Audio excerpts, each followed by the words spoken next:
Hey, hello and welcome to the show. My name is Chace from Hammerano Culture Unlimited, rocking the 2001 West Ham away jersey, and in today's video we'll be looking back at West Ham's opening day defeat against Manchester City. We'll also look ahead as the Hammers travel to the City Ground to take on Premier League new boys Nottingham Forest. All this and more in today's episode of Hammerano Culture Unlimited.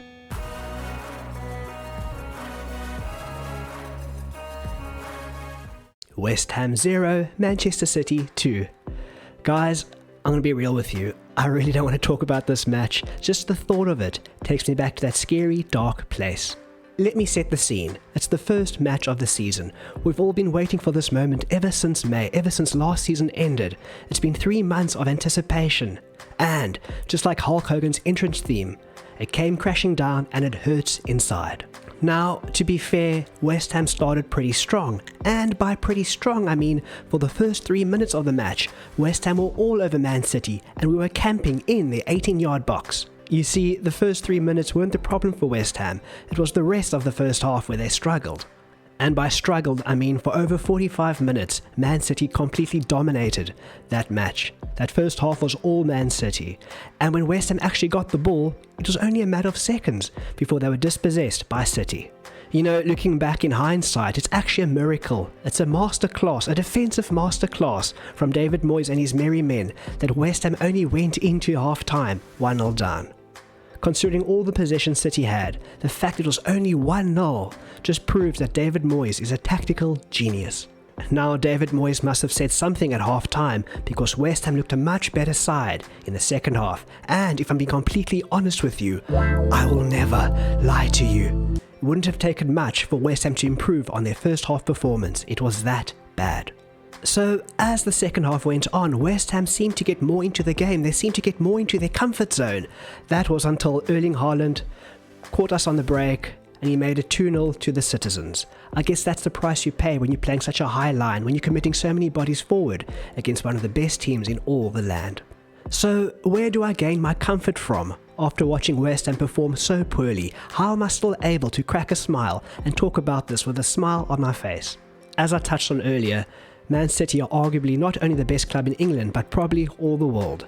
West Ham set up very defensively against them, and they were punished. And obviously I'm disappointed West Ham didn't put up more of a fight in that first half. But at the end of the day, the best team won. And another reason I can smile is West Ham won't be playing the likes of Man City every week. Yes, the Premier League is the toughest competition in all the world, but not all the teams are at that level of Man City, so I'm sure West Ham will find their win eventually.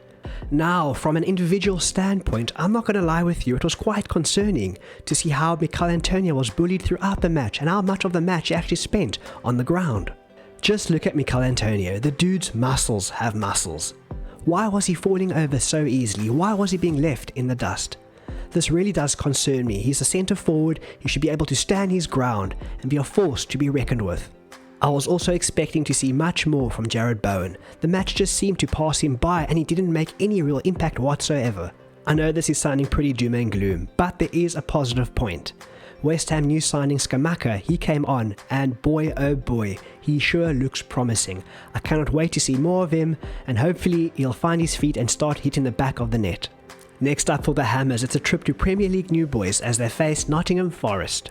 Now, I don't have the stats in front of me, and at the top of my head I cannot think of another club who has had such a contrasting start to a Premier League campaign than West Ham. On the opening weekend of the campaign, West Ham faced the defending champions, Manchester City, and next up we have Premier League new boys, a team newly promoted to the Premier League, Nottingham Forest.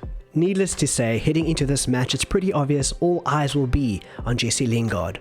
And just like the Hammers, Nottingham Forest lost the opening match 2-0 as they suffered a defeat to Newcastle United.